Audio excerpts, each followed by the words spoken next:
dawladdii iyo qabiilkii waa la isku wadi la'ay waa lagu wareersan hab la isugu wada la la'ay waa ogtihiin siyaasadda say u qasayso dawladda say u qasayso competency-ga iyo xataa qiimihii waddanku uu yeelan lahaa qabiilku uu hortaagay dhibaata ayuu ku hayaa dalka tuuga lama cayrin karo haddii la cayriyo saf baa la soo gelayaa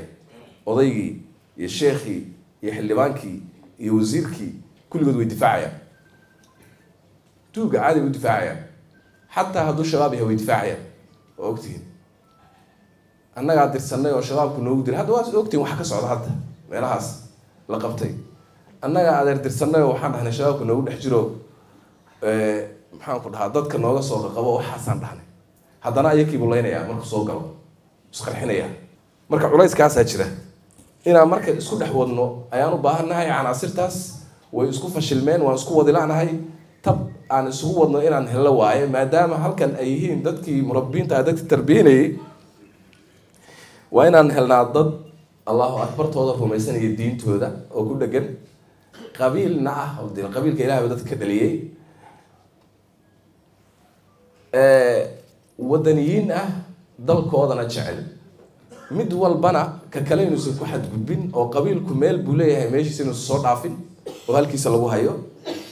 diintuna waa diintaas dee qofkii dawladdii iyo noloshii iyo dhammaan wixii oo dhan hagaysa laakiin waa in aan lagu xadgudbin oo waa meesha hadda la leeyahay dawladdu ha ka ilaalisee uusan intuu qof iska imaado meeshu rabo uusan u jeedin waddanka dalka in la jeclaysiiyaan u baahannahay dawladda in dadka la jeclaysiiyaan u baahannahay waxaan u baahannahay in aan dadkeenu ogaadno oo la baro dawlad la-aan